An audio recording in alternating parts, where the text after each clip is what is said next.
Oke, kita mulai ya, Pak Ibu. Selamat siang. Assalamualaikum warahmatullahi wabarakatuh. Waalaikumsalam warahmatullahi wabarakatuh. Apa kabar Bapak Ibu sekalian? Sehat-sehat Baik. semuanya? Alhamdulillah. Baik. Beberapa kok tampaknya cukup familiar ya. Ya mungkin ada beberapa yang sudah pernah masuk ke kelas saya sebelumnya dan atau mungkin juga pernah ikut di agenda yang lain. Ya, so Bapak Ibu, kami ucapkan selamat datang di kelas pelatihan bulan Maret ini di unit layanan bahasa, dan pada siang hari ini untuk sesi yang kedua. Setelah tadi sesi yang pertama itu full asynchronous ya, belajarnya secara mandiri. Dan di sesi yang kedua ini kita akan belajar secara sinkronus untuk 1 jam pertama kurang lebih. Dan nanti untuk sisanya atau untuk 30 menit berikutnya kita akan belajar secara mandiri Bapak Ibu ya, melalui video dan juga soal-soal yang sudah kami siapkan. Sebelumnya mohon izin memperkenalkan diri Bapak Ibu, nama saya Fahmi, akan bersama Bapak Ibu ya selama 3 hari ke depan untuk berbagi untuk tips and tricks ya, dan juga strategi khususnya untuk bagian grammar. Untuk tugas yang sesi pertama sudah dikerjakan atau belum Bapak Ibu? Belum ya? Belum. Oke, nggak apa-apa. Belum. Ya, terima kasih jawabannya Bapak Ibu. Ya, pada prinsipnya kami mengimplementasikan model belajar ada yang sinkronus ya dan juga asinkronus ini untuk mengakomodir Bapak Ibu ya. Kalau misalkan ada yang tidak kuat sinyalnya untuk Zoom atau mungkin kuota hariannya terbatas gitu ya, sehingga kami mengimplementasikan juga kelas yang tidak langsung, sehingga Bapak Ibu tidak terlalu terbebani kalau harus 2 sesi Zoom sekaligus ya. Selain juga pasti akan cukup melelahkan ya untuk berturut-turut, apalagi yang dibahas juga Pro TOEFL gitu. Ya, so Bapak Ibu, ini sebuah tantangan ya bagi kami selaku tim pengajar dan juga bagi Bapak Ibu tentunya sebagai peserta. Kita hanya diberikan waktu 3 kali pertemuan ya. 3 kali pertemuan untuk grammar. Cukup tricky juga karena dari 3 pertemuan itu kita diharapkan sudah bisa menggali tips and tricks untuk semua bagian dari tes grammar itu sendiri, dan kita akan upayakan cukup Bapak Ibu. Kita mudah-mudahan cukup. Dan rencana saya adalah Bapak Ibu selama 3 hari ke depan, hari Senin, Selasa, dan Rabu ini, mungkin dengan metode yang tidak jauh berbeda ya, seperti ini ya. Kita akan ada kelas Zoom dulu, agar penyampaian konsepnya juga tercapai, dan Bapak Ibu juga nanti kalau dibutuhkan rekaman bagi yang tidak sempat ikut misalkan, nanti masih ada kesempatan untuk mengikuti atau untuk menyimak videonya di luar kelas ya. Dan saat ini sudah saya rekam Bapak Ibu, jadi nanti kami bagikan rekamannya di grup pelatihan begitu. Baik, mari kita berdoa dulu Bapak Ibu ya, sebelum kita mulai kelas. Mudah-mudahan Bapak Ibu diberikan kemudahan dalam belajar dan juga bisa nantinya mendapatkan hasil yang baik sesuai dengan yang diharapkan. Berdoa kami persilahkan. Bismillah. Amin. Terima kasih. Ya, mohon izin Bapak Ibu langsung saya share screen ya. Nanti kalau misalkan ada pertanyaan, monggo langsung ditanyakan saja. Boleh menggunakan mikrofon Bapak Ibu ya, bisa langsung speak up ataupun juga bisa melalui kolom chat juga ya.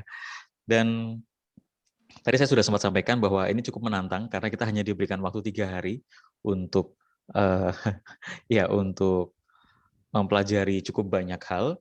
Namun juga menjadi tantangan berikutnya adalah bagaimana Bapak Ibu bisa keep up ya dengan soal-soal latihan yang kami berikan, dan mudah-mudahan nanti bisa langsung diterapkan ya. Jadi kami mencoba memadatkan tips and tricks-nya untuk bagian grammar ini dalam 3 bagian Bapak Ibu ya, dalam 3 bagian. So rencananya untuk hari ini kita akan masuk ke jenis soal yang pertama. Jadi kalau Bapak Ibu masih ingat ya, saya kira Bapak Ibu semuanya sudah pernah mengikuti tes ProTefel meskipun baru sekali. Mudah-mudahan nanti untuk yang bagi yang baru sekali, yang kedua sudah cukup skornya. Bagi yang sudah beberapa kali, mudah-mudahan nanti post-tes ini sudah yang terakhir ya, sudah tidak ada beban lagi untuk ProTefel ini. Dan ya, ini Bapak Ibu, jadi kami rencanakan akan ada untuk 3 pertemuan ya, kami rencanakan seperti ini. Jadi untuk meeting pertama, untuk hari ini kita akan ke jenis soal yang pertama ya, untuk sentence completion. Jenis soal yang pertama untuk sentence completion. Karena kalau Bapak Ibu masih ingat ya, di bagian grammar itu ada 2 jenis soal ya. Ada 2 jenis soal, ada bagian melengkapi kalimat ya. Kalimat ada yang sebagian dikosongnya atau kalimat rumpang, kemudian Bapak Ibu diminta untuk melengkapi, itu ada 15 nomor. Sementara yang kedua adalah written expression ya. Bagaimana kita bisa melihat bagian-bagian mana yang salah ya pada kalimat tersebut, dan kita bisa meraih skor yang baik dari kedua jenis soal ini. Dan nanti di hari ketiga, meeting ketiga, hari Rabu, saya belum, punten Bapak Ibu, saya coba lihat jadwal dulu ya, karena hari Rabu kebetulan hari yang cukup padat, jadi saya perlu cek dulu kelasnya jam berapa, mudah-mudahan tidak terjadi masalah. Untuk jadwalnya, saya kebagian di hari Rabu itu, mohon izin, sebentar Bapak Ibu ya. Sepertinya, maaf. Ya kok malah ada jadwal tapi nggak ada isinya, cuma cuma waktunya saja ya. Jadi belum ada isinya. Oke, saya kurang tahu Bapak Ibu di hari Rabu saya kena jam berapa, tapi yang jelas kemungkinan besar pukul 11.30 ya. Jadi di sesi pertama kemungkinan besar.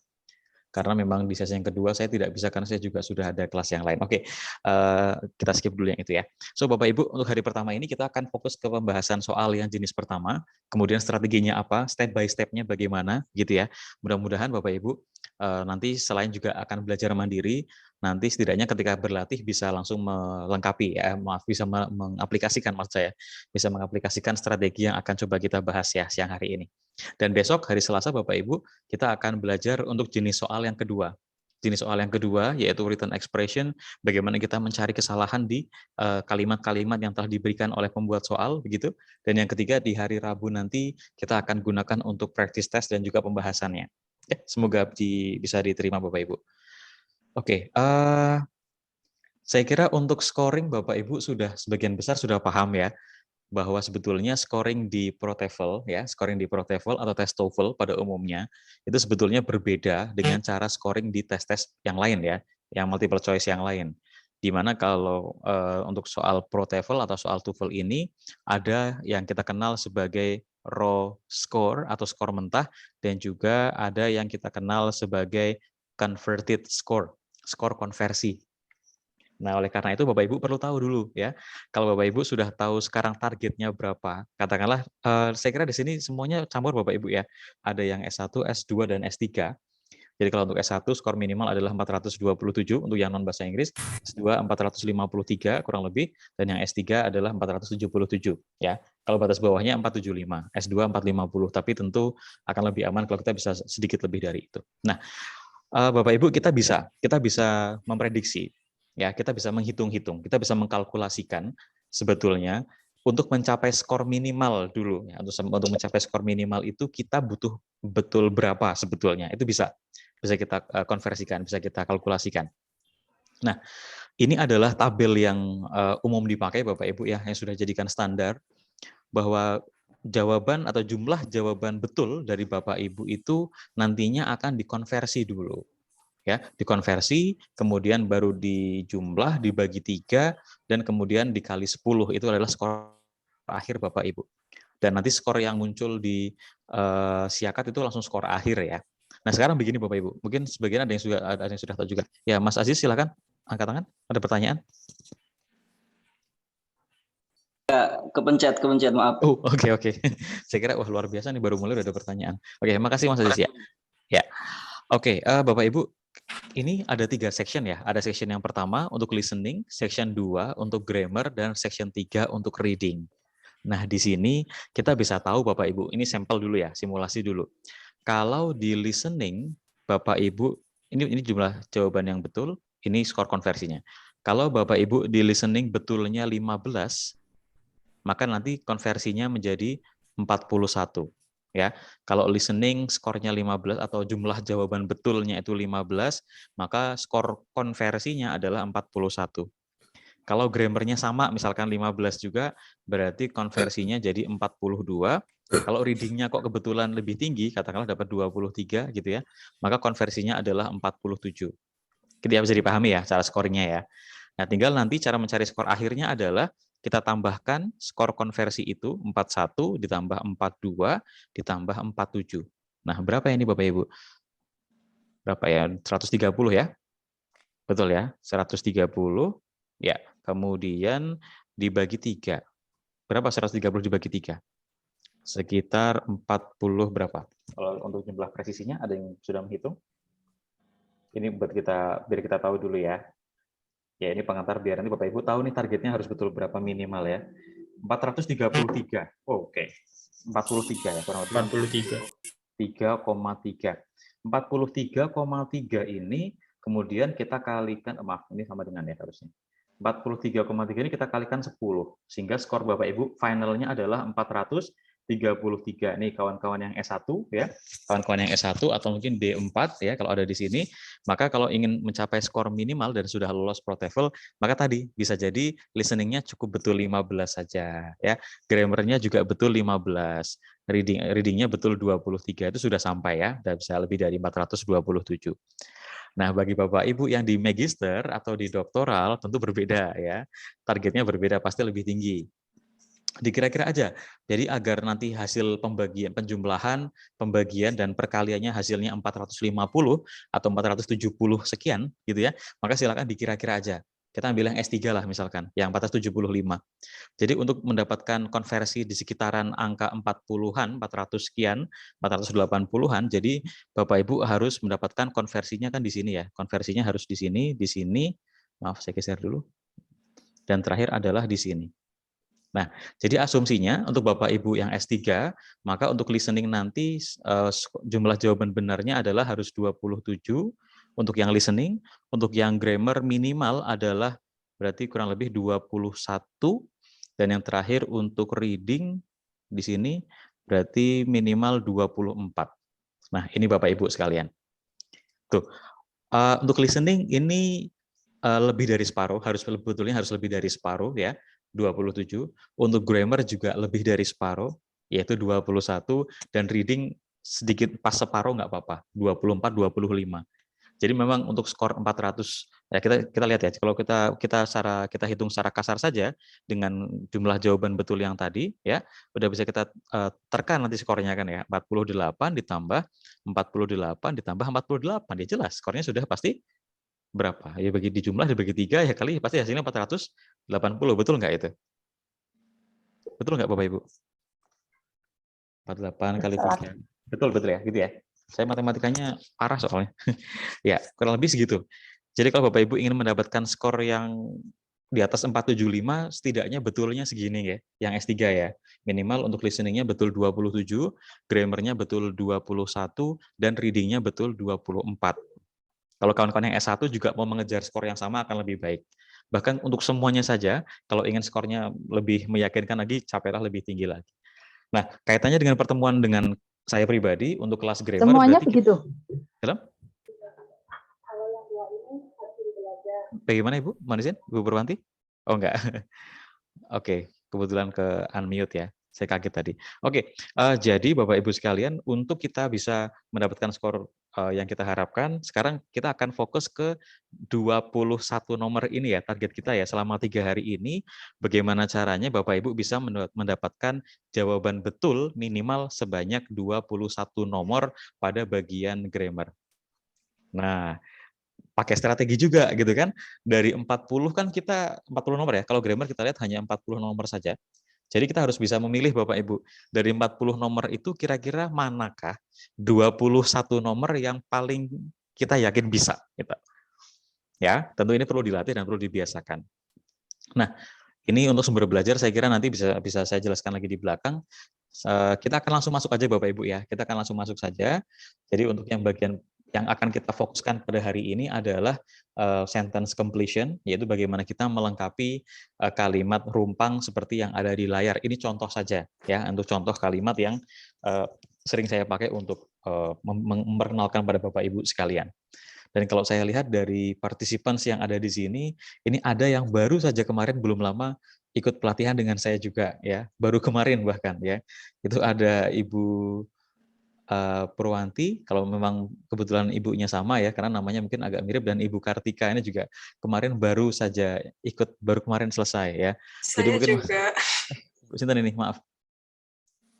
Ibu siapa? Mbak siapa? Maaf saya Bu nggak ketemu. Haryani.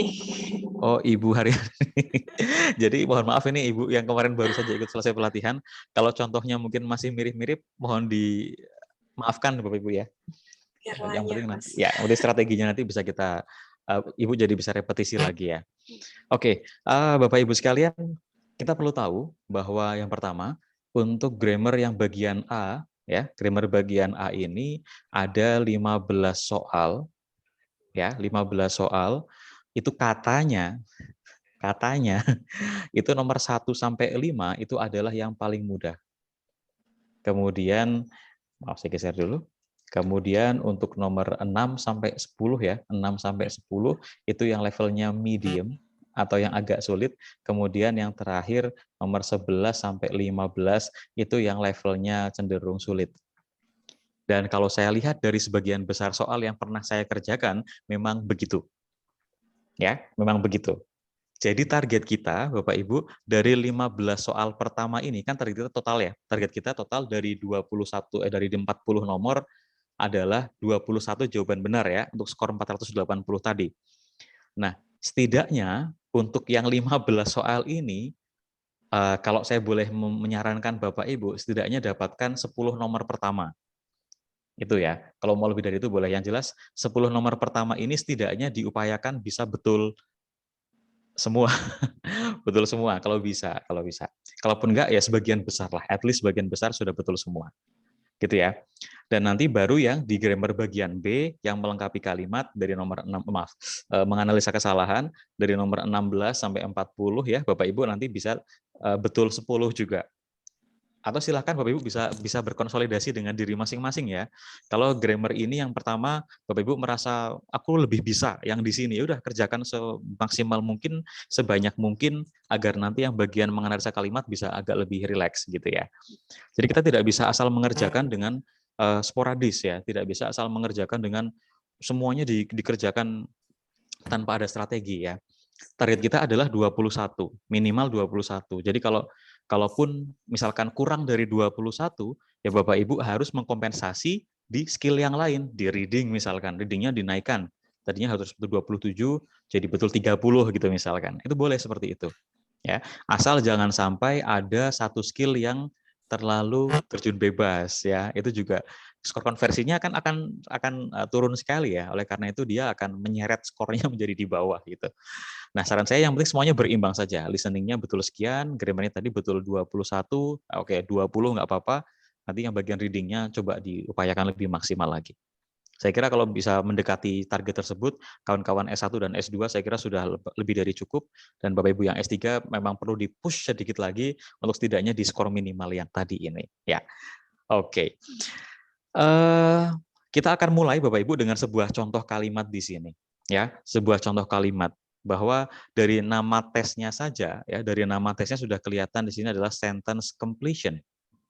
Ya, artinya Bapak Ibu diminta untuk mengcomplete, melengkapi, ya kan? Ini belum lengkap, ada something yang missing di sini, ya kan? Melengkapi apa? Melengkapi sebuah kalimat. Jadi sebelum kita bisa melengkapi, kita harus tahu dulu what is actually a sentence. Ya kan? Kita harus tahu dulu kalimat itu yang kayak apa sih. Oke, kita bisa melihat kalau dari soal ini udah kelihatan sebetulnya ya. Yang namanya kalimat ya dari awal ya, dari awal dia mulai dari sini sampai dengan kalimat itu berakhir dengan sebuah tanda, biasanya tanda titik. Itu dihitung sebagai satu kalimat. Ya, satu kalimat di situ. Nah, kita sudah tahu, oke, gampang, definisi kalimat nggak ada masalah. Nah, sekarang untuk bisa melengkapi bagian kalimat tersebut, kan kita harus tahu bagian apa yang hilang di sini kan. Ya, bagian apa yang hilang, sehingga kalau kita sudah tahu bagian apa yang hilang, maka kita akan bisa melengkapi dengan benar, tanpa perlu terlalu melibatkan perasaan di situ. Ya, kita tidak diminta untuk mempertimbangkan mana yang pas, mana yang tidak pas, tapi lebih ke secara akademis ya, secara tata bahasa ini mana yang bisa dan tidak bisa. Bukan mana yang pas, mana yang tidak pas. Bukan mana yang enak, mana yang tidak enak ya. Ini jelas harusnya ke benar dan tidak benar. Nah, oleh karena itu Bapak Ibu nanti di kelas independen, kelas pembelajaran mandiri setelah kelas Zoom ini berakhir, Bapak Ibu sudah akan kami arahkan untuk menyimak lebih dalam terkait penjelasan yang sudah saya pribadi buat melalui channel YouTube saya. Tidak harus di-subscribe, kalaupun mau juga silahkan. Yang jelas di channel itu sudah ada cukup banyak video yang saya sediakan, terutama untuk grammar ini. Ya, untuk grammar ini dari topik yang paling sederhana, dari basic sentence pattern sampai dengan kalimat yang cukup kompleks. Ya, itu materinya sudah kami sediakan di situ. Mudah-mudahan Bapak Ibu nanti berkenan untuk masuk ke materi, dan mohon maaf sekali sebelumnya memang videonya tidak proper ya. Videonya sifatnya betul-betul hanya untuk menyimpan materi saya dan bisa di-share kapanpun, bisa dipelajari kapanpun. Nah, di situ Bapak Ibu bisa memperdalam nanti, dan sekarang akan kami jelaskan intinya dari sentence completion ini. Ya, saya kira Bapak Ibu yang sudah melihat soal ini dari tadi sudah tidak sabar ingin menjawab ya. Mungkin boleh dibagi jawabannya Bapak Ibu ya. Kecuali Ibu Haryani, Ibu Kartika, dan Ibu Purwanti. Karena soalnya udah saya kasih kemarin, ini udah tahu jawabannya. Yuk, mau Bapak Ibu yang lain silahkan. Boleh pakai mikrofon, boleh juga pakai chat, silahkan. Satu nomor dulu.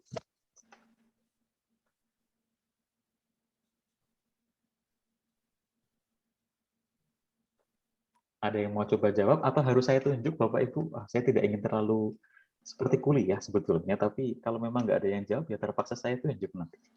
Ya, ada yang mau coba? Silahkan.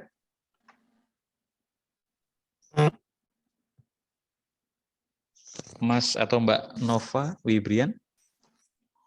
Ya, kenapa gue yang ditunjuk? Gimana, udah on mic loh ini? Gimana Mbak?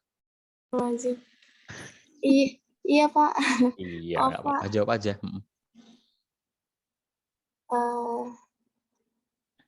Sepertinya apa?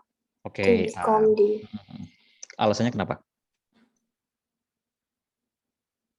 Karena ada in di depan, jadi to. Ada into jadi into gitu ya. Oke. Oke, thank you Mbak. Makasih Mbak Nova. It's okay, no problem. Saya terima semua alasannya ya. Ada lagi? Maaf Pak. No problem. It's okay, nggak apa-apa. Yuk, yang lain silahkan. Ada yang mau coba? Bukan ya Pak? Nggak tahu. Ini Mbak Mbak atau Ibu Bernadetta ya? Sama aja. Oke, baik. Yang mana jawabannya? B, karena pertama whole house-nya udah ada subjek, terus habis itu became langsung kata kerja. Iya ya? Langsung kata kerja, iya nggak sih? Oke, mungkin ya. Oke, saya keep dulu. Jadi bravo ya jawabannya ya. Oke, Iya, Pak. thank you. Makasih Mbak Deta atau Mbak Ya, panggilnya siapa ya? Putri. Mbak Putri, oke, thank you. Baik, berikutnya. Oke. Ada lagi yang lain Bapak Ibu? Udah ya, dua dulu aja ya sampelnya ya. Kalau ada yang mau silakan ditambahkan, bisa di kolom chat silakan. Oke, yang pertama Bapak Ibu, kita perlu tahu dulu bahwa dalam sebuah kalimat ya, kalimat bahasa Inggris, kalimat apapun, sepanjang apapun atau sependek apapun, kalimat itu sebetulnya hanya memiliki dua unsur utama. Ya, hanya memiliki dua unsur utama yang harus ada, baik suka ataupun tidak suka. Ya, suka atau enggak harus ada dua unsur ini, yaitu harus ada yang namanya subjek dan juga verb atau kata kerja. Ya, dalam bahasa Indonesia kita juga kenal ada namanya subjek predikat, ya. Bahkan kalau bahasa Indonesia mungkin lebih panjang, ada subjek, predikat, objek, keterangan. Di bahasa Inggris pun juga prinsipnya mirip Bapak Ibu ya. Hanya nanti akan kami sampaikan. Saya akan coba ke slides ini dulu, mohon izin. Saya ke slides ini dulu. Nah, kita lihat. Yang namanya kalimat Bapak Ibu ya, yang namanya kalimat dalam bahasa Inggris itu setidaknya memiliki apa yang kita sebut sebagai unsur primer atau wajib ada, dan juga apa yang kita kenal sebagai unsur pelengkap. Ya, ada atau tidaknya sesuai dengan kebutuhan. Kalau kita merasa butuh, kita boleh seperti objek misalkan ya, seperti objek. Kalau kira-kira objek itu memang dibutuhkan, ya ditambah saja, dikasih objek gitu gampangannya. Kalau dia harus dikasih komplement atau pelengkap, ya kasih aja. Kalau dia harus dikasih keterangan aja. Tapi kalaupun memang dia tidak butuh, misalkan contoh kalimat ya, misalkan hanya begini katakanlah Bapak Ibu, ya. Begini misalkan. Titik, ya. Apakah contoh yang saya berikan ini bisa dianggap sebagai sebuah kalimat Bapak Ibu? Bisa. Bisa karena? Ada subjek dan verbnya. Betul, unsur primernya sudah terpenuhi. Ya, minimal sudah ada satu subjek dan sudah ada satu kata kerja. Kita tidak butuh objek di sini. Kita tidak butuh pelengkap. Kalaupun mau dikasih keterangan boleh, kalaupun enggak juga enggak apa-apa. Misalkan I sleep every day, I sleep every night misalkan, ya kan? Boleh dikasih, kalaupun enggak juga enggak apa-apa. Yang jelas keberadaan unsur pelengkap ini ada kalanya memang harus ditambah kalau memang perlu, dan ada beberapa yang memang bahkan tidak boleh ditambah gitu ya. Intinya dalam sebuah kalimat mau sepanjang atau sependek apapun itu, dia harus mengandung yang namanya kata kerja dan juga subjek. Dalam satu kalimat minimal ada satu subjek dan satu kata kerja. Oke, nah sekarang kita kembali ke kalimat yang pertama tadi, ke contoh yang pertama atau di slide yang tadi ya. Mari kita lihat. Nah, sekarang kita lihat di kalimat ini. Langkah pertama yang bisa Bapak Ibu lakukan ketika menganalisa sebuah soal ini, ya otomatis memastikan keberadaan dari unsur primer ini. Sudah ada atau belum? Ya, kalau memang belum ada, ya harus dilengkapi dulu. Ya kan? Karena kalau kalimat ya, kumpulan kata itu dia panjang tapi tidak mengandung subjek, tidak mengandung verb, ya maka dia tidak sah sebagai disebut sebagai sebuah kalimat. Sementara ketika kita melihat ada kalimat pendek dan dia itu punya subjek dan verb, maka that's okay, that's fine, that's perfect. Sudah ada subjek dan verbnya. Ya, makanya pertama, the very first step, langkah paling pertama yang harus Bapak Ibu lakukan, kita semua lakukan ketika menganalisa soal seperti ini, untuk 15 soal pertama ya, adalah menganalisa sudah ada subjek verbnya atau belum. Kalau belum, berarti itu jawabannya, cari yang mengandung itu. Tapi kalau sudah, berarti bagian yang lain.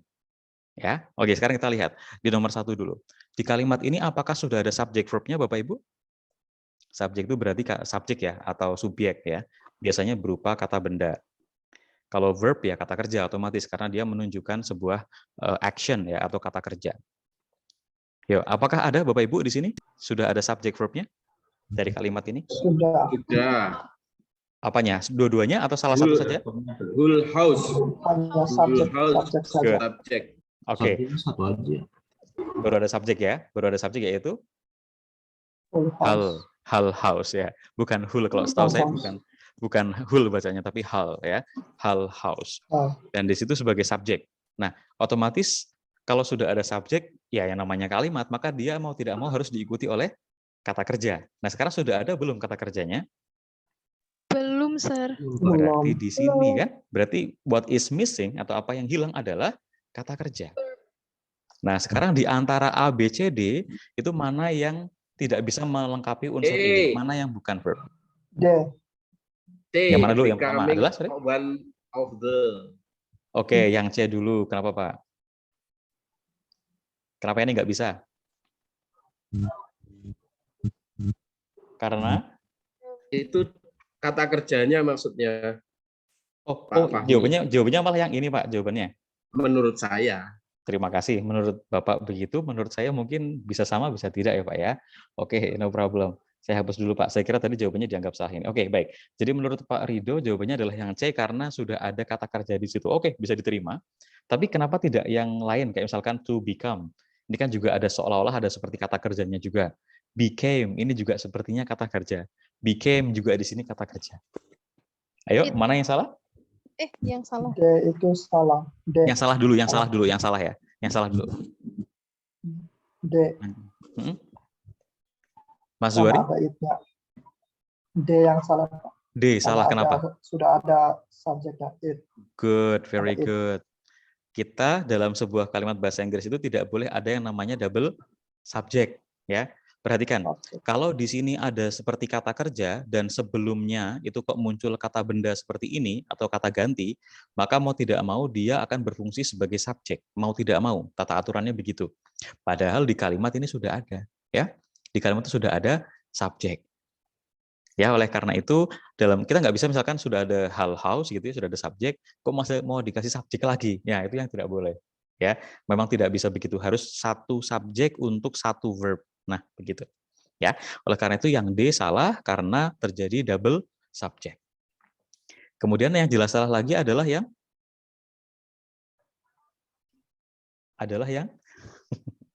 yang C. Maaf ya Pak Rido. Oh, tidak apa-apa. Ya, kenapa yang C salah? Alasannya sebetulnya sederhana Pak Rido dan Bapak Ibu yang lain, Bapak Ibu semuanya, bahwa kalau kita ingin menggunakan kata kerja berakhiran ing, ya, itu ada syarat tambahannya. Ya, kita tahu bahwa kalau ada kata kerja berakhiran ing, itu sebelumnya itu harus ada yang namanya to be. Ya, mengingatkan kembali ya, pelajaran zaman dulu ya. To be itu berarti ada am, ada is gitu ya, ada was mungkin begitu, ada were ya, pokoknya harus ada to be. Kalau hanya bentuk ing saja, betul Bapak. Kalau hanya bentuk ing saja, maka dia tidak bisa dihitung, tidak bisa berfungsi sebagai kata kerja. Ya, dia punya fungsi yang lain berarti. Hanya tidak, yang sekarang fokus kita adalah mencari kata kerja, tapi becoming yang C ini dia gagal. Dia gagal menjadi kata kerja karena nggak ada to be-nya. Ya, oleh karena itu yang C juga salah. Nah, sekarang yang membedakan, yang tersisa tinggal antara A atau B. Ini jawaban dari peserta tadi, ya. Mengerucut sudah ke A dan B. Terima kasih. Sekarang apa bedanya antara to become dengan became? Bedanya jangan bilang ada to-nya, ya. Itu jelas pasti berbeda. Dari segi fungsi berbeda nggak sebetulnya?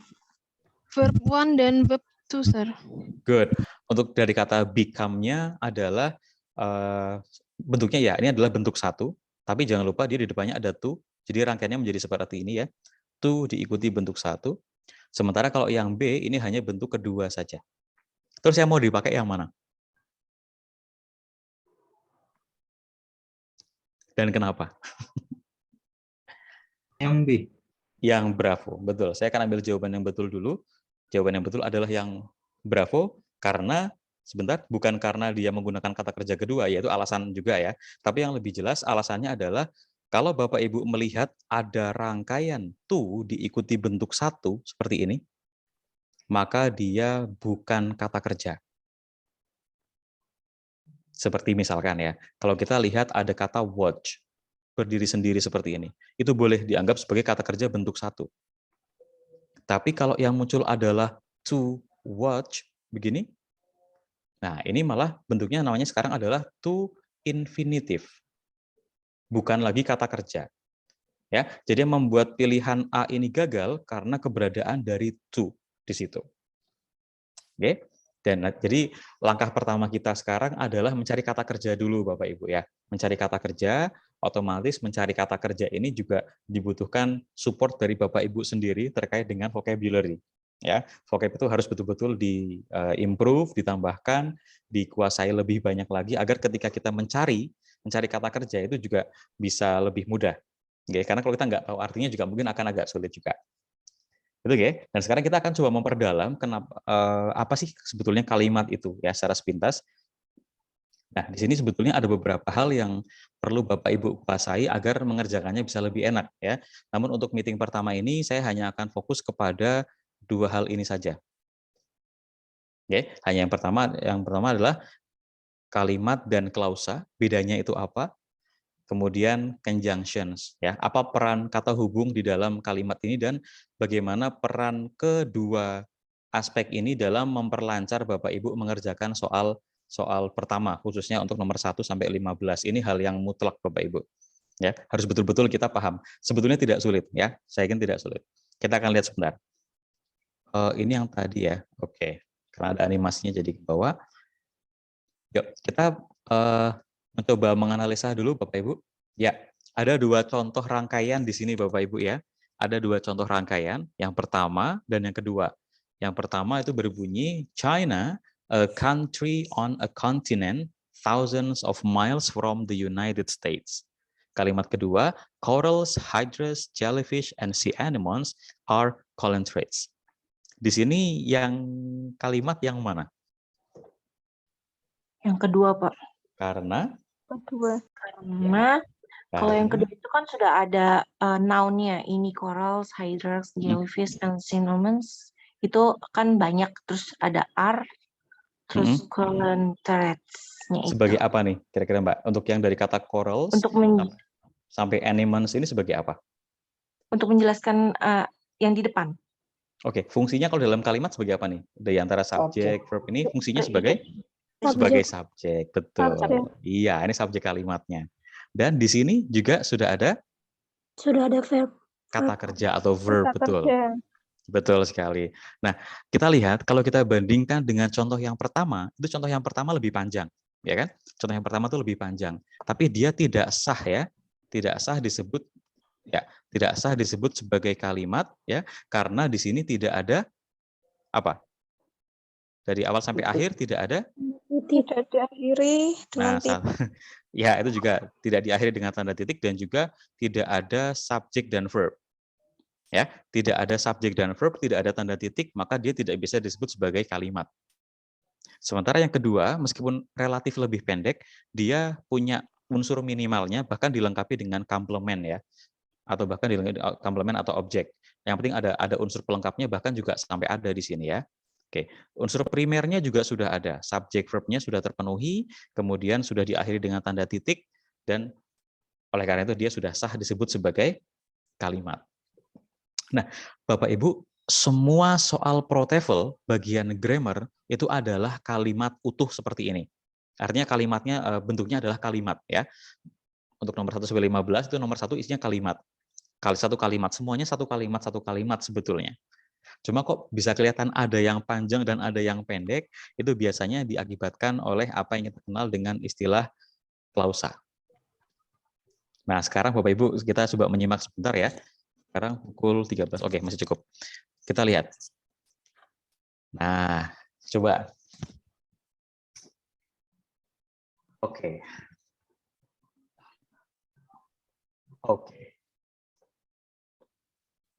Bapak Ibu bisa mencoba membaca kalimat dengan warna biru di situ.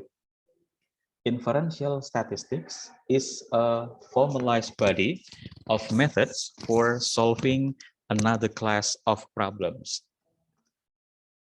Nah, kalau saya tanya Bapak Ibu, dari awal sampai dengan akhir, ini ada berapa kalimat? 1. Oke, sekarang kalau kita bandingkan dengan kalimat yang kedua.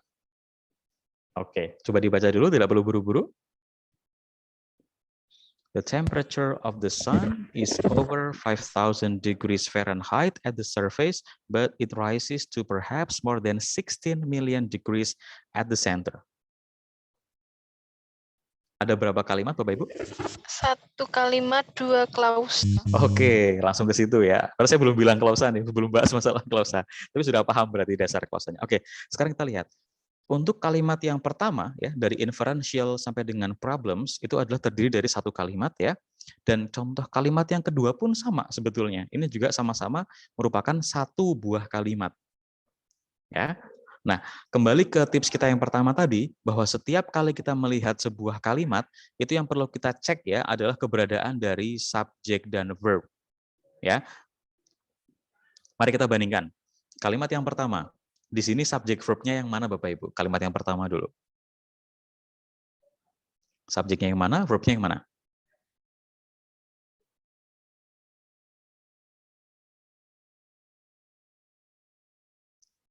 Jeng jeng jeng jeng. Ayo. Yang mana kalimat subjek verbnya yang mana untuk kalimat pertama ini? Problem. Problem sebagai apa, Pak? Subjek. Oke. Bapak, kalau tadi sempat kita lihat di depan, yang namanya subjek itu, Pak, dia harus muncul sebelum kata kerja, Pak. Harus selalu seperti itu, ya. Harus selalu muncul sebelum kata kerja. Ya. Jadi kalau kita ingin lebih mudah, ya, kita ingin lebih mudah dalam menentukan atau menemukan subjek, maka kita bisa mulai dari mencari kata kerjanya dulu saja. Karena subjek pasti muncul sebelumnya, kan gitu sederhananya. Nah, betul. Nah, oleh karena itu, untuk kalimat ini kata kerjanya yang mana, Bapak? Solving mungkin. Solving. Kalau solving ini akan dianggap kata kerja, maka sebelumnya harus ada apa tadi, Pak? Di sini harus ada to be. Iya, ada am, ada is, ada are, ada enggak Pak di sini di sebelumnya solving? Enggak ada. Enggak ada. Berarti solving ini bukan kata kerja. Ada lagi yang lain mungkin? Boleh dilihat-lihat dulu. Inferential statistik. Sebagai apa? Subjek. Oke. Nah, ini kan begini Bapak Ibu. Menentukan subjek itu malah cenderung lebih sulit daripada menentukan kata kerja. Ya kan? Sekarang kita tahu bahwa kalau di kalimat ini kata kerjanya sebetulnya adalah is. Ya. Jadi kalau Bapak Ibu menemukan ada is, ada am, ada are, ya, atau to be yang lain, itu sudah bisa dipastikan dia adalah kata kerja. Tidak hanya is saja, ya. Is, am, are, saya tulis ya, biar nanti nggak lupa. Is ya, am, are, atau mungkin was gitu ya, were, itu semua ini pasti akan berfungsi sebagai kata kerja. Itu pasti fungsi utama mereka cuma itu, ya. Fungsi satu-satunya para to be adalah kata kerja atau verb. Jadi kita sudah bisa langsung lihat bahwa kata kerjanya hanya ada satu di sini. Dan subjeknya berarti yang mana? Posisinya harus muncul sebelum kata kerja. Nah, berarti subjeknya adalah inferential statistics. Ya. Betul nggih? Betul. Nah, sekarang pertanyaan berikutnya. Masih ada kata kerja lain nggak selain is ini di kalimat pertama? Masih ada tidak? Ada. Nggak ada. Oke. Tidak ada, cuma satu. Terima kasih. Berarti hanya ada satu pasang subject verb saja di sini ya. Oke, hanya ada satu pasang. Sekarang coba kita bandingkan dengan kalimat yang kedua. Kita bandingkan dengan kalimat yang kedua. Coba kita cari kata kerjanya dulu aja. Cari kata kerjanya dulu. Is over. Oke, is lagi. Is over. Oke, kalau over nggak usah ikut Pak ya. Over ini adalah keterangan ya, jadi is-nya aja. Berarti kalau kita tahu verb-nya ini, subjeknya yang mana? The temperature. Betul sekali, the temperature. Nah, satu pasang ya, satu pasang subject verb. Coba kita lihat ke belakang lagi, masih ada atau tidak subject verb-nya?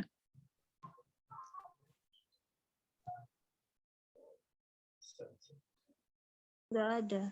Tidak ada. Coba dilihat lagi. Coba dilihat lagi.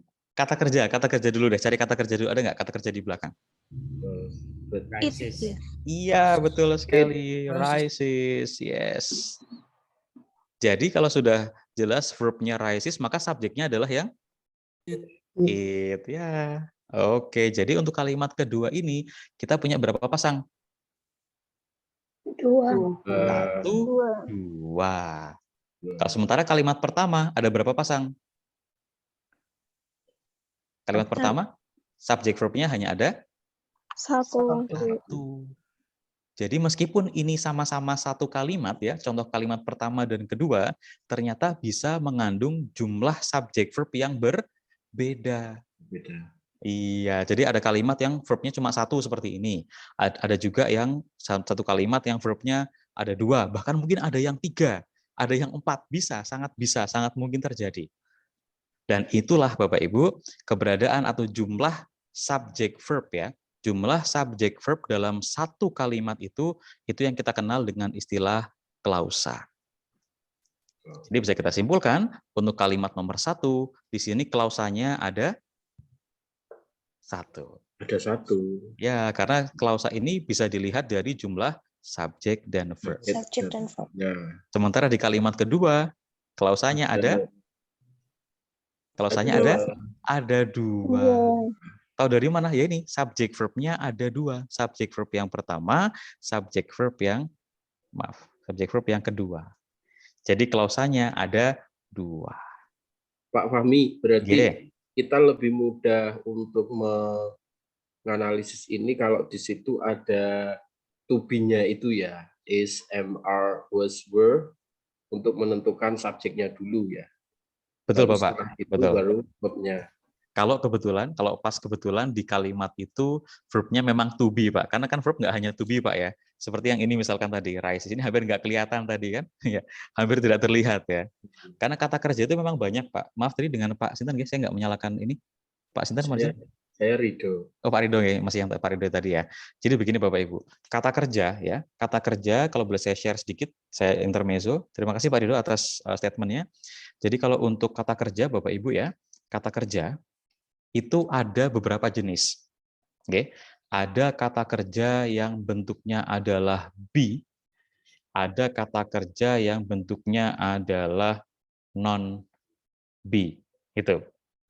Non be, aneh banget sih. Tapi saya belum menemukan istilah yang pas ya. Belum ada istilah resminya juga. Jadi kalau kata kerja yang be itu jelas. Berarti akan ada is, ada am, ada are, dan juga bentuk perubahannya, yaitu ada was dan juga ada were. Gitu ya. Sementara kalau yang non to be atau yang kata kerja biasa, itu ya yang lain selain to be, kayak tadi misalkan ada yang rises, kemudian sebetulnya rise itu bentuk perubahan ya. Jadi rise misalkan begitu. Oke, kemudian ya semua kata kerja yang kita tahu seperti watch gitu ya. Kemudian read, nah write, oke, kemudian listen gitu ya. Dan seterusnya, ribuan, ada ribuan kata kerja. Nah, jadi kalau Bapak Ibu, yang pertama, kalau melihat di kalimat itu ada to be, berdiri sendiri, maka soal itu cenderung lebih mudah ya untuk dianalisa. Karena memang fungsi dari keberadaan to be ini jelas adalah sebagai kata kerja.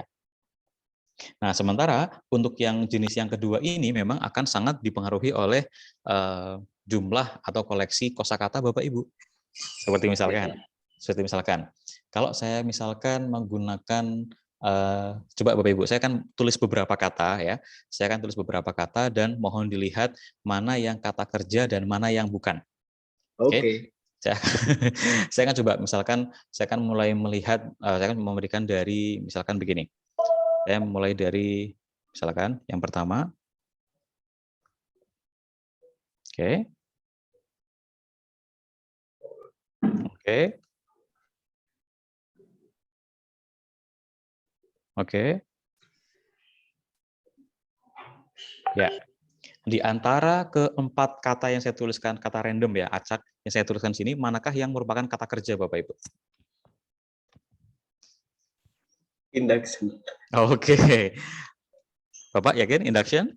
Ada yang lain? Bapak Ibu yang lain pendapatnya silahkan. Coba ayo dari keempat kata ini, mana yang kata, ini kan nggak ada yang to be nih ya, nggak ada yang to be sama sekali. Coba Bapak Ibu. Yang mana? Maaf.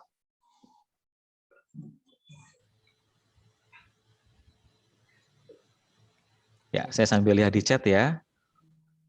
Oke, Pak Peri menjawab kreatif. Oke. Ada yang lain lagi? Ayo, ini ada berapa peserta nih? Ada 400 loh. Ayo. Scrutinize itu apa toh, Pak? Nah, itu tadi Pak, poin saya adalah untuk kata kerja yang selain be, selain is, am, are, itu Bapak Ibu betul-betul perlu menguasai secara terpisah. Ya, bahasa gampangnya perlu menghafalkan, tapi bukan menghafalkan yang betul-betul menghafalkan memorizing ya, tapi lebih ke Bapak Ibu memperluas koleksi kosakata sebetulnya verb itu apa aja sih sebetulnya gitu. Nah, di sini bisa kita lihat Bapak Ibu, kalaupun Ibu Bapak tidak mengetahui arti kata scrutinize, misalkan tidak tahu, Bapak Ibu bisa melihat dari akhirannya. Ya. Kalau akhirannya ion, ya, akhirannya ion, berarti dia adalah kata benda. Oh. Iya, organization, apalagi clarification, induction, apalagi temptation, dan masih banyak ya. Silakan dikumpulkan lagi nanti. Itu pasti semuanya kata benda. Bahkan kita nggak tahu arti kata induksi, mungkin sebagian kita nggak tahu ya, sebagian dari kita nggak tahu. Tapi kalau kita sudah menyadari bahwa setiap yang berakhiran ion itu pasti kata benda, ya maka itu tidak akan kita hitung sebagai kata kerja, kan nggak mungkin ya. Karena yang namanya verb ya harus verb. Kita lanjutkan yang kedua. Yang kedua adalah organizer. Akhiran itu juga sama. Dia menunjukkan bentuk kata benda. Ya, betul. Organizer, apalagi drummer, pemain drum. Kemudian apalagi kalau tukang masak berarti apa Bapak Ibu? Cooker. Kalau cooker itu alatnya, ya. Kalau kokinya itu namanya cook. Nah ini hati-hati. Tidak semua profesi bisa dikasih er belakangnya, ya. Kalau yang lain mungkin bisa, seperti misalkan newscaster, ya, pembaca berita, singer, penyanyi, apalagi yang belakangnya banyak ya. Nah tapi untuk koki, ya, selain menggunakan istilah chef, kita juga bisa menggunakan istilah cook. Jadi kalau kokinya masak berarti the cook cooks, gitu ya. The cook. Ya, pokoknya kebetulan untuk arti kata koki itu tidak menggunakan cooker ya, karena cooker itu refleksinya ke alatnya, ke yang buat masaknya. Nah, sementara Bapak Ibu kalau boleh saya lanjutkan, kalau belakangnya berakhiran is, ya, is, ya, maka dia sudah jelas bentuknya adalah kata kerja. Oh, contohnya apa selain scrutinize? Banyak sekali. Ya, apa seperti misalkan organize, gitu ya. Kemudian apa lagi? Apalagi yang belakangnya is, realize, ya. Tuh, misalkan. Ini semuanya pasti kata kerja meskipun kita nggak tahu artinya apa. Nah, gitu ya. Itu bisa disiasati seperti itu. Kalau misalkan koleksi kosakata kita, ya kalau misalkan tesnya hari Jumat Bapak Ibu ya, tesnya misalkan hari Kamis atau hari Jumat, otomatis untuk mengimprove vocab di beberapa hari ini kan mungkin tidak efektif ya tentu ya. Dan malah jadi tambah pusing gitu kan, karena pekerjaan masih banyak, workload yang lain juga masih banyak, sehingga kita bisa siasati dengan melihat kata belakangnya. Apabila memang kebetulan kepake kata belakangnya Bapak Ibu. So kalau misalkan seperti watch kayak tadi kita lihat di sini, kemudian listen, ini kan nggak ada akhirannya, ini mau nggak mau harus dihafalkan ya, mau tidak mau kita harus tahu. Nah, saya selesaikan dulu. Kalau akhirannya if, ini berarti menunjukkan apa Bapak Ibu? Creative, informative, apalagi? Menunjukkan sifat. Sifat, betul sekali. Leres, betul sekali Ibu semuanya. Ini adalah menunjukkan kata sifat. Jadi otomatis kalau ini bukan merupakan jenisnya bukan verb, maka kreatif ya nggak bisa dijadikan verb. Organizer, apapun yang belakangnya ya tidak bisa jadi verb. Apapun yang belakangnya ion juga tidak mungkin bisa jadi verb. Iya, karena memang yang namanya verb, selain kita bisa menghafalkan isi ya, verb itu ada apa saja, yang kedua kita bisa melihat dari akhirannya. Salah satu akhiran yang sering dipakai adalah menggunakan akhiran is seperti ini. Realize, scrutinize, organize, apalagi nanti mesmerize misalkan, ya, dan masih banyak yang lain tentunya. Jadi begitu Pak Ridho ya betul ya. Terima kasih Bapak. Ya, sami-sami Bapak. Jadi kalau misalkan kebetulan ada to be ya alhamdulillah ya, langsung kelihatan kata kerjanya. Langsung dipilih aja, oh berarti itu kata kerjanya. Tapi kalau misal ternyata yang masuk atau yang di kalimat kok nggak ada to be sama sekali, nah itu kita harus hati-hati. Kalau kita vocabnya pas lagi dapat ya kita akan bisa lihat verbnya yang mana. Kalau pas kita nggak dapat, nggak tahu yang mana verbnya, coba cari yang akhirannya is atau ya sebetulnya masih ada Bapak Ibu selain is ya. Saya tambahkan, saya buka halaman baru, boleh ya, mohon izin. Kalau kita lihat akhiran ya, saya tambahkan di sini ya, oke. Akhiran pembentuk ya, akhiran pembentuk verb itu tidak hanya is saja Bapak Ibu ya. Itu yang pertama tadi ya, saya tuliskan dulu. Yang pertama adalah is ya, dan yang kedua adalah fi. Contohnya apa? Fi. Identify. Betul Bapak. Verify, identify, clarify, apalagi? Satisfy. Wah, Spotify bukan ya. Apalagi Bapak Ibu? Satisfy, yes, yes, yes, exactly, betul, memuaskan, ya. Satisfy, apa lagi? Ya, dan lain-lain, itu aja ya, biar cepat. Kemudian ada juga Bapak Ibu yang belakangnya adalah AT, ya, menggunakan akhiran 8.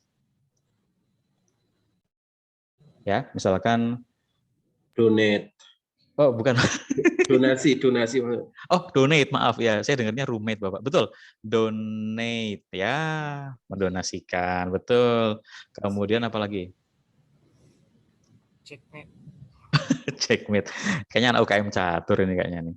Apalagi nih yang belakangnya 8. Misalkan commemorate ya. Commemorate itu memperingati. Apalagi ya masih banyak ya. Saya kebetulan lagi agak maaf, ada lagi? Celebrate. Corporate itu memang bukan ya. Kalau corporate memang dia lebih dia kata benda. Kalau corporate tidak semuanya, tapi mostly memang yang berakhiran "ate" itu adalah kata kerja. Kalau untuk corporate itu memang dari sononya sudah aslinya memang sudah corporate begitu ya. Jadi memang tidak bukan merupakan perubahan. Ada juga Bapak Ibu ya yang belakangnya "en" ya. Seperti misalkan widen. Apa itu widen? Memperluas, ada lagi strengthen. Nah, kalau Menguatkan. strengthen Penguatan. memperkuat ya. Kalau strength itu kekuatan, kalau strengthen berarti memperkuat ya. Ada lagi lengthen. Nah, ini length itu panjang. Jadi menjadi memperpanjang. Misalkan begitu, memperpanjang masa berlaku gitu ya. Tapi kalau memperpanjang masa berlaku lebih ke extend ya, extending. Oke, begitu Bapak Ibu ya. Ini salah satu alternatif untuk kita bisa mengidentifikasi kata kerja dengan lebih presisi. Kalau memang kita kebetulan vocabnya masih bisa dikatakan butuh improvement yang sangat banyak ya. Jadi selain kita kalau belum banyak hafalnya, mungkin lebih baik untuk menggunakan cara-cara seperti ini. Oke, nanti silakan video ini bisa dicek kembali ya Bapak Ibu. Kalau nanti di luar kelas sudah lebih slow begitu. Saya kembali ke slide dulu Bapak Ibu ya, mohon izin. Nah, oke, tadi jadi Bapak Ibu kita sudah belajar bahwa dalam satu kalimat itu minimal ya, sangat minimal. Minimal itu sudah ada satu subjek dan verb minimal. Ya, kalau bahkan di contoh yang kedua sampai 2 subjek verbnya. Kalimatnya tetap satu, tapi klausanya 2. Nah, oleh karena itu dari definisi ini bisa kita simpulkan bahwa klausa adalah komponen utama atau subjek verb pembentuk kalimat. Dalam satu kalimat sempurna dari awal sampai akhir bisa terdiri dari satu saja klausa seperti ini atau beberapa klausa seperti contoh yang kedua. Nah, otomatis kalau dalam satu kalimat ya ini biasa kita kenal dengan kalimat tunggal Bapak Ibu ya. Kalimat yang punya satu ini namanya kalimat tunggal, sementara kalau sudah lebih dari satu ya namanya kalimat majemuk. Sama persis seperti bahasa Indonesia, kita kenal ada majemuk setara, ada majemuk bertingkat, ya itu tidak akan saya bahas karena bisa dipelajari sendiri. Di video yang saya buat juga sudah ada semuanya. Semoga nanti bisa disimak Bapak Ibu. Ya. Nah sekarang kita coba lihat ke 4 contoh kalimat di sini Bapak Ibu. Ya, kita coba lihat 4 contoh kalimat di sini. Coba dari nomor 1 dulu saja. Untuk nomor 1, kalau jumlah kalimat semuanya 1 ya. Satu kalimat, karena titiknya hanya 1. Sekarang yang Bapak Ibu hitung adalah jumlah klausanya. Oke, jumlah klausa. Saya berikan waktu Bapak Ibu ya, 3 menit saja maksimal ya untuk menghitung ada berapa klausa di masing-masing kalimat ya. Silakan bisa ditaruh di chat, cara menjawabnya nanti bisa langsung saja ya, 1 titik ya, kemudian nomor 2, nomor 3 gitu. Ada misalnya sudah saya kirimkan di chat Bapak Ibu ya. Pakai nomor ya biar saya tahu ini nomor berapa. Oke. Jadi dihitung dulu semuanya, dijawab dulu pakai kertas atau yang lain, kemudian nanti baru dipindah ke chat. Oke, saya berikan 3 menit saja Bapak Ibu untuk sekedar menentukan di kalimat itu ada berapa klausa. Ya, jangan lupa jumlah klausa itu bisa dilihat dari jumlah kata kerja atau verb-nya.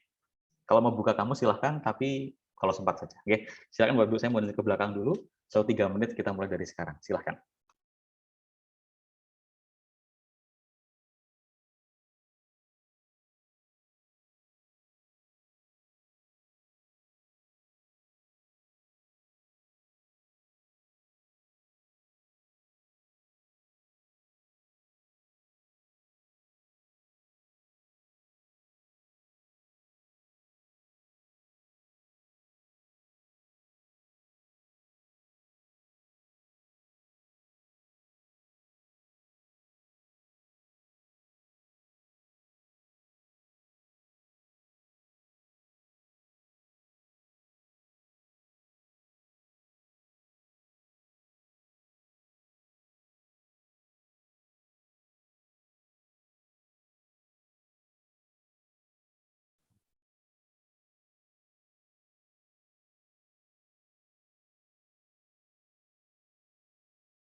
Oke, terima kasih Bapak Ibu sudah banyak sekali jawabannya. Ya, jawabnya satu-satu ya. Jadi chatnya kelihatan banyak karena satu peserta jawabnya satu nomor dulu. Oke, no problem. Thank you. Enter Pak. Ke enter. Ya. Pakainya shift ya, shiftnya dipencet dulu baru di enter biar nanti nggak langsung. Wah, ini menarik Bapak Ibu. Saya melihat ternyata nomor 4 ini banyak yang menganggap di nomor 4 ini nggak ada klausannya. Kok bisa? Kok bisa nggak ada klausannya? Ini yang salah saya yang bikin kalimat atau siapa? Karena kalau saya berani kasih titik di situ Bapak Ibu, berarti pasti ada klausanya. Pasti ada verbnya. Dan itulah juga yang terjadi di soal-soal pro-TOEFL. Soal pro-TOEFL itu untuk grammar, semuanya tuh harus dipastikan dulu semuanya ada verbnya. Ketika Bapak Ibu mulai mengerjakan, mulai menganalisa, ya itu harus dipastikan ada verbnya dulu, baru kemudian bisa geser mencari yang lain. Kalau kita lihat, oh ini verbnya belum ada, ya misalkan. Tapi yang kita pilih adalah jawaban yang malah nggak ada verbnya. Otomatis jelas auto salah gitu kan. Karena memang minimal itu harus terpenuhi dulu ya. Syarat minimal sebuah kalimat adalah we have a subject and a verb. Minimal itu. Nah sekarang coba nomor 4 bisa dilihat dulu sekali lagi. Pastikan di situ ada subjek dan verbnya. Selebihnya kita akan lihat untuk dari jawaban-jawaban dan saya kira untuk yang lain semuanya sudah sangat baik. Untuk nomor 1 kita mulai Bapak Ibu ya. Nomor 1 langkah pertama seperti biasa kita cari kata kerjanya dulu. Oh seperti tadi yang diharapkan oleh Pak Rido ya. Kata kerjanya berupa to be. Nah oke, langsung kelihatan berupa to be kata kerjanya. Sehingga subjeknya sudah bisa kita lihat ya bahwa subjek di sini adalah the difference between a liquid and a gas sebagai subjek. Setelah kita lihat ke belakang, under the conditions of temperature, tidak ada kata kerja yang lain ya. Tidak ada kata kerja yang lain berarti memang klausanya hanya satu. Nomor 2, kita lihat kata kerjanya untuk dari jawaban Bapak Ibu nomor 2 ini sebagian besar sekali betul. Bahkan hampir semuanya betul ya. Ya ada beberapa yang masih keliru but it's okay. Tapi sebagian besar sekali ini sudah betul. Untuk nomor 2 jawabannya adalah 2. Ada 2 klausa. Maaf. Ada 2 klausa. Kita lihat yang pertama adalah have been significant. Oh, kelewatan kan, kebablasan saya. Signifikan itu kata sifat Bapak Ibu ya, jadi nggak bisa diikutkan ke kata kerja. Cukup yang diikutkan adalah yang depannya saja. Jadi hanya Have been. Ya, betul sekali. Jadi hanya have been saja di sini. Oke, this is the verb, so it means that stars will be the subject. Yang kedua juga sama, kata kerjanya adalah has varied dan subjeknya adalah their number. Nah, ada 2 subjek verb berarti klausanya 2. Hanya ada 1 subjek verb berarti klausanya 1. Nomor 3 juga iya, sebagian besar sekali sudah betul. Di sini juga sama yaitu ada 2 klausa. Yang pertama mana ini? Kata kerjanya adalah ini ya. Becomes. Ya, sebagai kata kerja dan subjeknya adalah the fundamental similarity of liquids and gases. Ya, ini sebagai subjek. Yang sebentar lagi di belakang ada juga nih. When the temperature and pressure are raised. Nah, ini jelas nih ada to be, maka di sini juga pasti ini rangkaiannya dianggap sebagai kata kerja. Subjeknya adalah sebelumnya ya. Dari the sampai dengan temperature and pressure itu sebagai subjek, ini verbnya. So kita lihat di sini ada 2 subjek verb berarti ya, klausanya ada 2. Nah, ini nomor 4 yang menarik sekali. Karena kebetulan saja ya, kalau kita lihat nomor 1 langsung diawali subjek. Nomor 2 langsung diawali subjek. Nomor 3 langsung diawali subjek, bahkan dari sini ya langsung subjek. Dan nomor 4 ini sengaja saya cari contoh yang berbeda untuk ngeprank. Nggak ngeprank Bapak Ibu sih. Lebih ke menguji ketelitian Bapak Ibu saja. Nah, kita lihat di sini Bapak Ibu, ini untuk membuktikan bahwa yang namanya kalimat Bapak Ibu ya, bahwa yang namanya kalimat itu ada kalanya dia tidak langsung diawali subjek. Tapi subjek ada di situ, ada. Subjeknya adalah 12 families. Betul. Verbnya adalah trooped. Ya, yaitu Berakhiran ed. Oh ya, berakhiran ed. Arti troop adalah dia berjalan berbondong-bondong gitu ya. Nah, sementara di bagian awal kalimat ini ada yang namanya keterangan. Ya.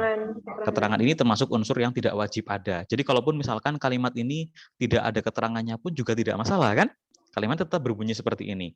Hanya kebetulan di kalimat ini keterangan itu posisinya vital ya, penting, sehingga kita perlu memberikan keterangan di bagian kalimat ya, salah satu bagian kalimat agar konteksnya jelas ya. Konteksnya jelas, ternyata ini sudah kejadian di masa lampau ya.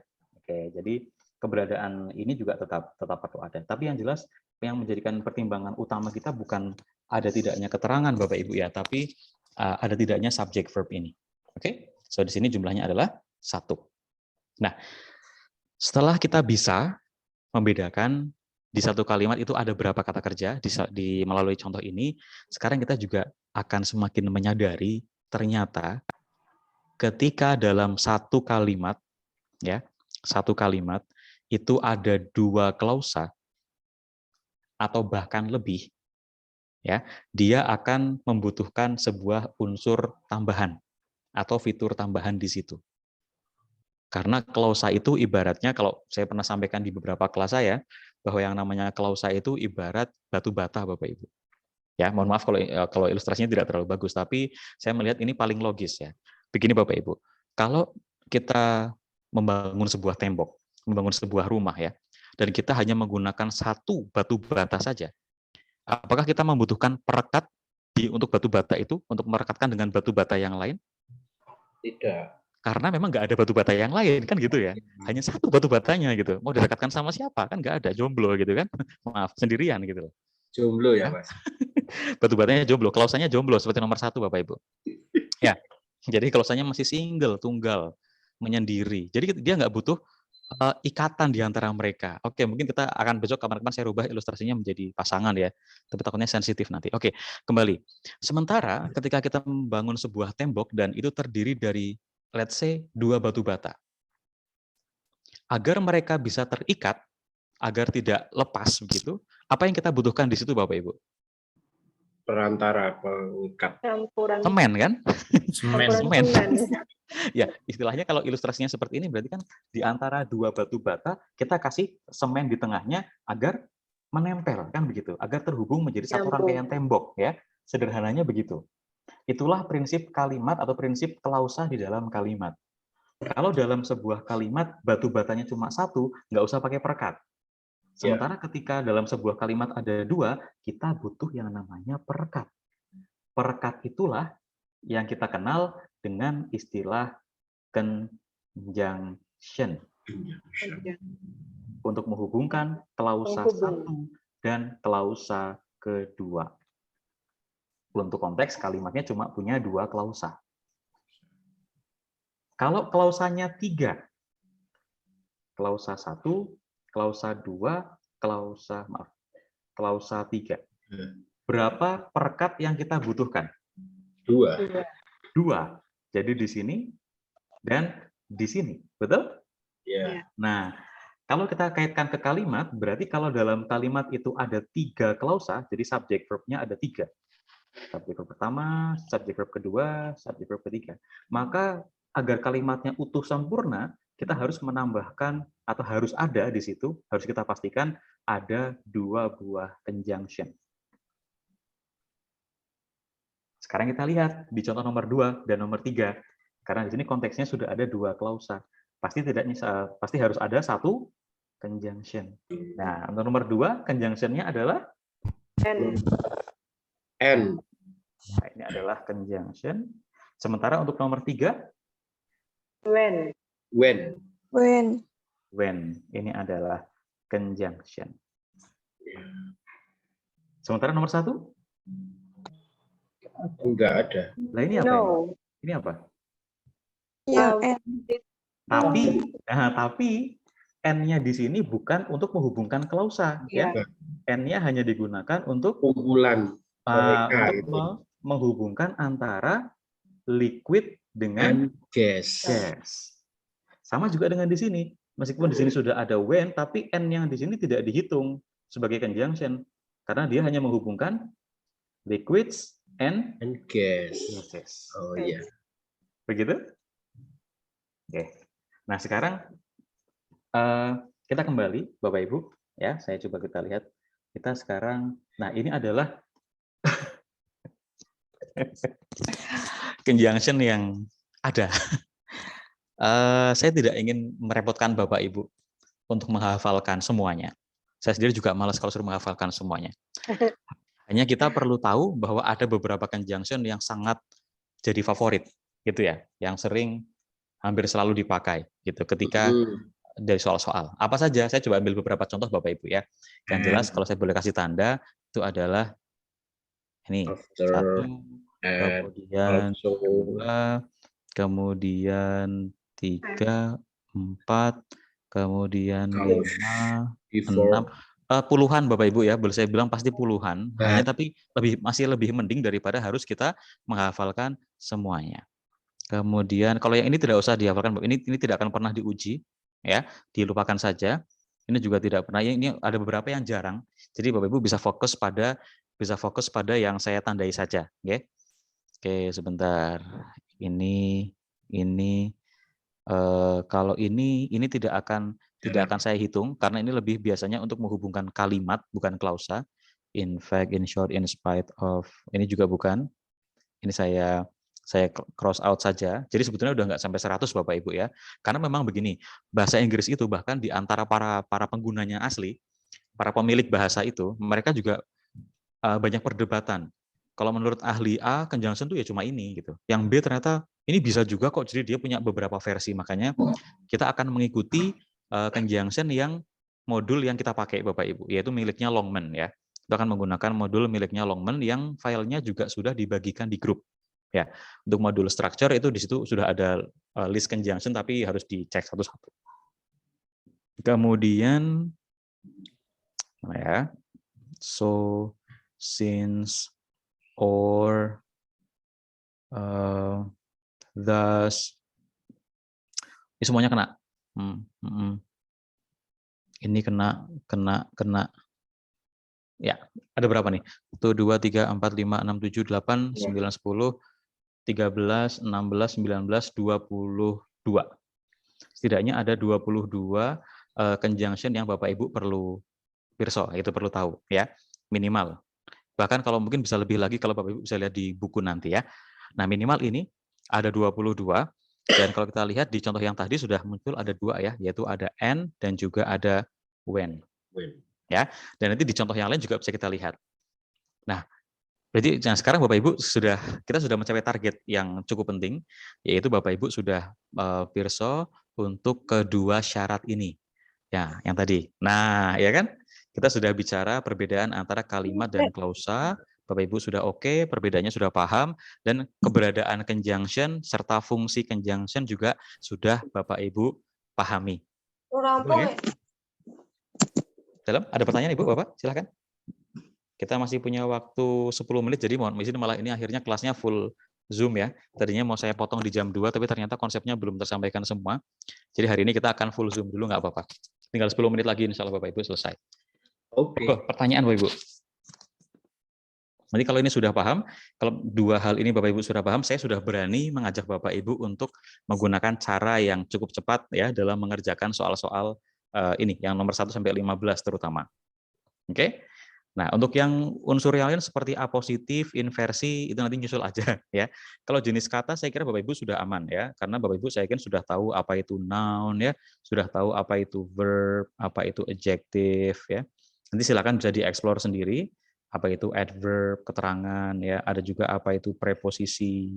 Nah, nanti silakan Bapak Ibu bisa search ya, bisa search di Google, silakan gunakan kata kunci parts of speech. Nah, parts of speech, gitu ya. Saya pastikan yang keluar noun, verb gitu ya. Itu nanti silakan bisa dieksplor sendiri karena ini teori dasar ya. Jadi saya akan lebih ke aplikasinya langsung. Oke, ada pertanyaan Bapak Ibu sebelum saya masuk ke contoh soal dan cara mengerjakannya? Oke, ini untuk summary-nya saja. Jadi Bapak Ibu berdasarkan jumlah klausa ya, tadi kita sudah fokus berdasarkan jumlah klausa yang dimiliki, sebuah kalimat itu dapat dibagi menjadi 2. Yang pertama adalah kalimat dengan 1 klausa ya, contoh kalimat pertama tadi, inferential statistics, kemudian kalimat dengan multiple clauses, itu kalimat yang di dalamnya ada lebih dari satu klausa. Ya. Dan kalau secara teori bisa dibagi jadi dua jenis, ada majemuk setara dan ada majemuk bertingkat. Tapi sebetulnya perbedaan majemuk setara dan bertingkat ini ya meskipun penting tapi belum akan saya jelaskan. Intinya baik itu majemuk setara maupun bertingkat ya, karena mereka sudah sama-sama kategorinya adalah kalimat majemuk, maka keduanya ini akan membutuhkan yang namanya conjunction atau kata hubung. Sementara kalau di sini tidak membutuhkan conjunction. Ya, oke. Any questions, Bapak Ibu? Ada pertanyaan? Boleh di chat ataupun juga disampaikan langsung, silakan.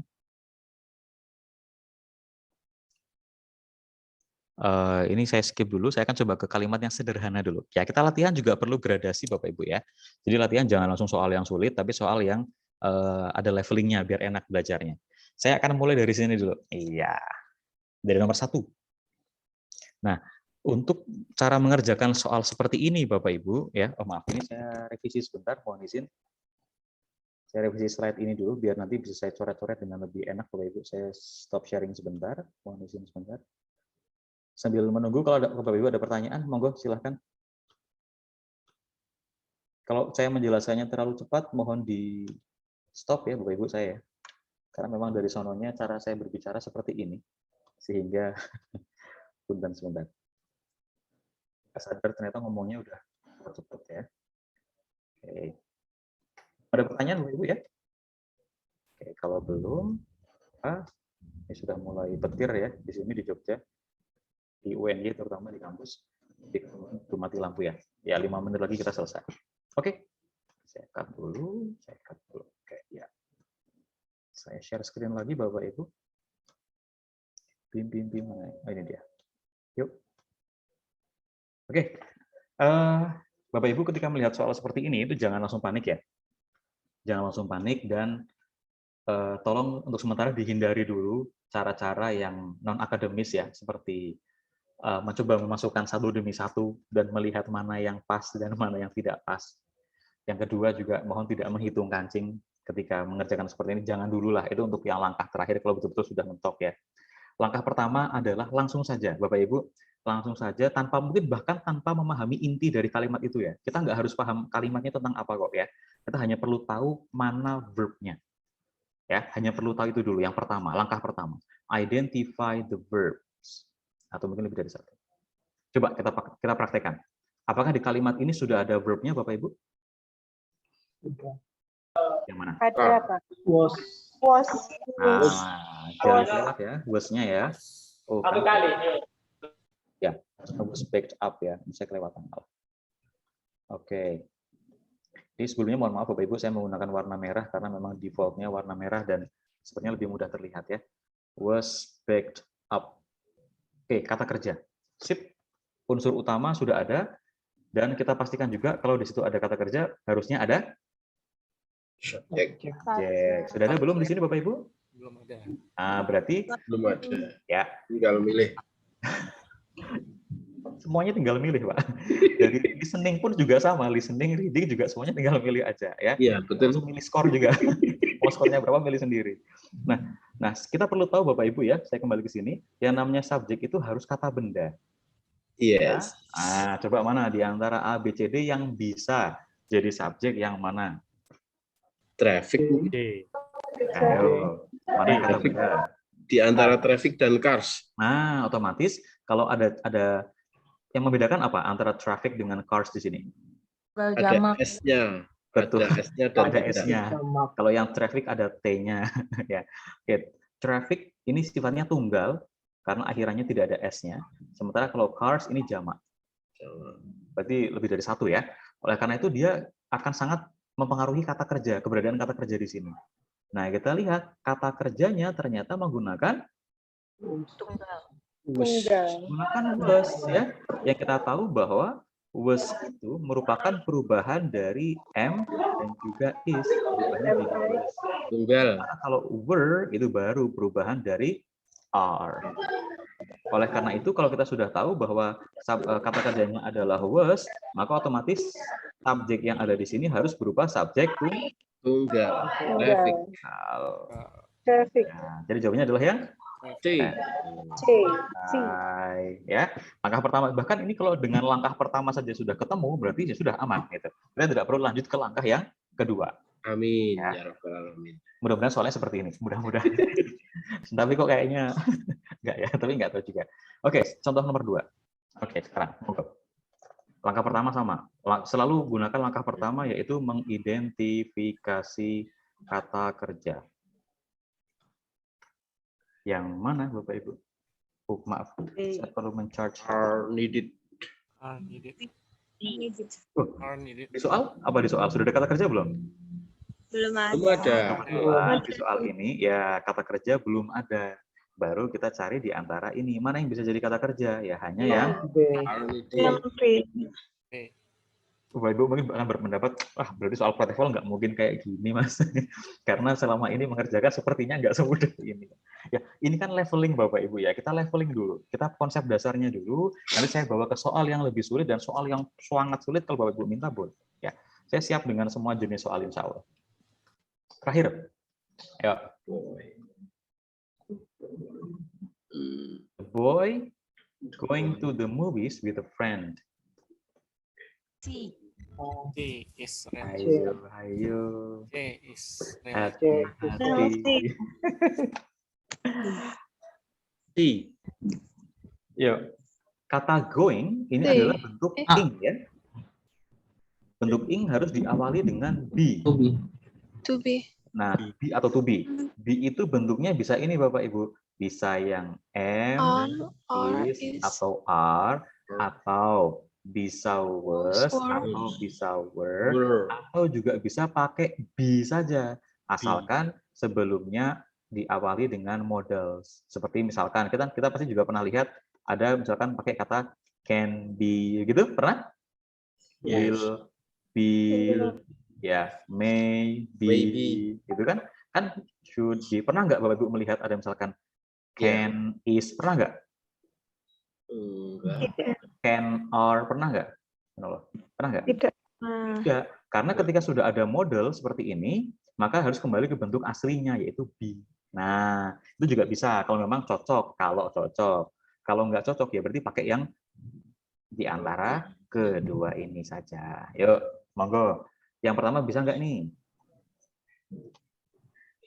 Ininya bisa. Tapi ininya yang tidak bisa. Ya, karena ada the boy. Ya, karena double subject. Betul. Yang B sama juga. Was-nya bisa, tapi ada double subject lagi yang tidak bisa. Yang C bisa. Relaxing. Bisa. Nah, ini buat apa? Double ing di sini. Relaxing ya. Double kata kerja. Jadi tinggal satu, yaitu yang Will be. Nah, kenapa kok bisa ada will be ya? Karena memang ada bentuk seperti ini. Models. Ya, model itu kan ada can, will, may, should. Sorry. Kalau bentuk pertamanya ada apa? Maaf, ada shall ya. Ada must. Nah, ini ya. Model itu sebetulnya ini ada 5 ini. Shall, Berarti itu must, can, maaf. Berarti itu untuk ing itu nggak bisa 2 ya? Kalau berdampingan jelas nggak bisa, Pak. Kalau Nggak sama-sama bisa, sebagai ya. kata kerja jelas nggak bisa, betul. Is relaxing nggak bisa disandingkan dengan going gitu ya? Nanti kalaupun dibandingkan yang jadi kata kerja yang mana, Pak? Is relaxing atau going-nya, Pak? Oh iya ya. Nah, ya, sederhananya begitu. Kalau misalkan memaksakan untuk ini is relax going bisa nggak? Misalkan Nggak bisa juga, Pak. nggak bisa. Karena prinsipnya kalau memang kita mau pakai 2 kata kerja itu ya harus satu. Misal gini, misal kita pakai relax ya. Misalkan kita paksakan dengan kata relax. Ini kan kata kerja pertama misalkan. Sementara is going itu bentuk continuous. Kalau dalam sebuah kalimat itu ada 2 buah kata kerja, misalkan is going, ada relax dan ada is going, ini harus mewakili masing-masing klausa, Bapak. Ini mewakili klausa pertama, ini mewakili klausa yang kedua. Satu klausa ya. Betul, dalam satu klausa hanya boleh ada 1 kata kerja. Okay. Itulah kenapa kita bisa menghitung jumlah klausa dari jumlah kata kerja tadi. 1 kata kerja, 1 klausa. 2 kata kerja, 2 klausa. Oke, begitu. Oke, sampai-sampai Bapak. Iya, waktunya sudah habis Bapak Ibu. Sebentar, nggih, saya lanjutkan sedikit lagi. Nanti juga kita mulainya agak sedikit terlambat, mohon izin. Oke. Ini saya skip dulu Bapak Ibu. Saya akan ke sini sebentar saja. Ya. Coba saya akan ini sekarang untuk contoh terakhir sebelum kita akhiri. Kalimat ini silakan dikerjakan. Levelnya sudah lebih tinggi dibandingkan dengan yang tadi. Konsepnya sama persis. Cara mengerjakannya sama persis. Cuma vocabnya lebih sulit ya. Kita lihat kelihatan sekali ini. Monggo silakan.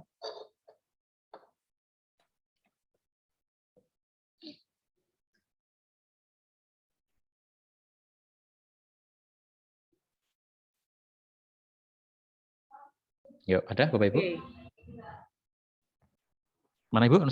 A, B, C, D? A. Ada satu A. Yang lain Bapak Ibu? R. Yang lain? Saya lihat di chat ya. Oke, belum ada. Untuk nomor ini belum ada. Yuk, monggo. Ada yang mau mencoba? Nomor 1? Caranya bagaimana? Ya, sekarang ternyata begitu saya kasih soal yang naik level sedikit udah mulai agak goyang Bapak Ibu ya. Nah, ini berarti masih kurang latihan ya.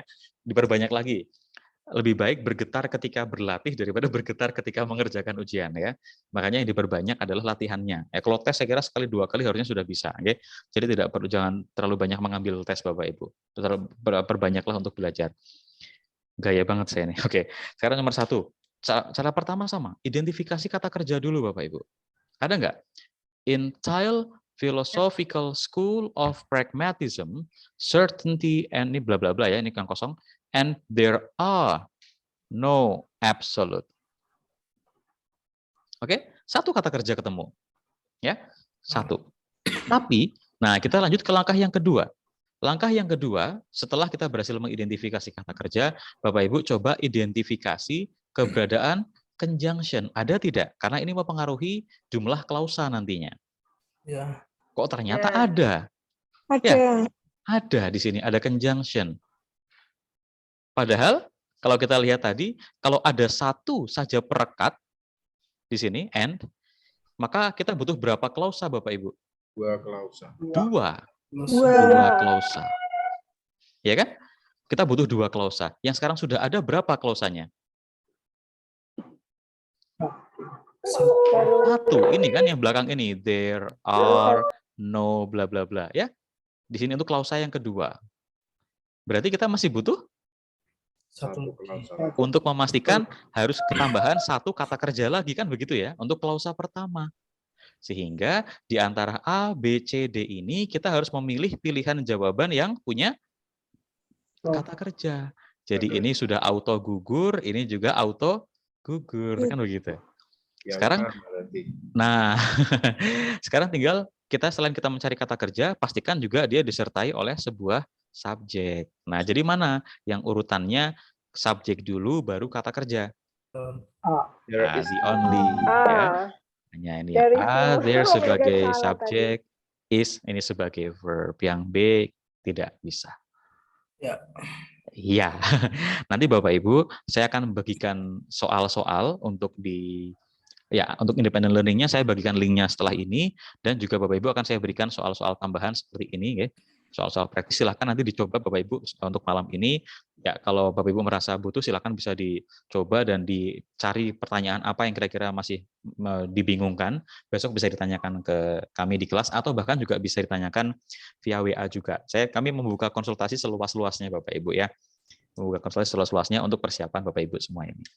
Ya, saya kira sudah cukup Bapak Ibu, maaf ini telat agak over 5 menit ya dari waktu yang semestinya. Dan iya, besok kita ketemu lagi insya Allah Bapak Ibu pukul 13.30 ya. Mungkin saya akan sedikit terlambat karena masih ada kelas dari pukul 12. Jadi mungkin baru akan selesai sekitar pukul 13.30 ya. Mungkin saya akan istirahat sholat zuhur sebentar. Kita mulai start 13.35 atau 13.40 untuk besok. Oke. Matur suwun Bapak Ibu, terima kasih. Semoga sehat selalu dan semoga cepat berhasil ya untuk ProTEFL-nya. Setelah ini akan langsung saya kirimkan untuk tautan untuk belajar mandiri, baik itu di YouTube saya maupun di Instagram juga sudah saya siapkan. Ada beberapa materi-materi yang bisa dijadikan additional materials juga. Terima kasih Bapak Ibu. Saya akhiri dulu untuk siang ini. Sehat selalu semuanya Bapak Ibu. Assalamualaikum warahmatullahi wabarakatuh. Waalaikumsalam. Thank you, Mister. Oke, terima kasih. Saya izin akhirin ya Bapak Ibu. Terima kasih, Pak. Yeay, Thank you, Mister. you're welcome.